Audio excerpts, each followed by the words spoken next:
අයිබෝන් දස් Lalith YouTube channel එකට තවත් වීඩියෝ එකක්. එහෙනම් අපි මේකෙන් කතා කරමු. අපි ඕගොල්ලෝ දන්න මෙඩිකල් දේවල් තමයි කතා කරන්නේ.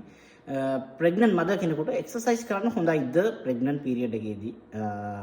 ඔව් සති 8කට පස්සේ සාමාන්‍යයෙන් මොඩරේට් එක්සර්සයිසස් කරන්න හොඳයි. ඇවිදින්න පුළුවන්, සාමාන්‍යයෙන් ගේ අතු ගන්න පුළුවන්, මිදුල අතු ගන්න පුළුවන්. ඒ වගේ මොඩරේට් එක්සර්සයිසස්. හරි විගරස් ඒවා නෙමෙයි, තද එක්සර්සයිසස් නෙමෙයි.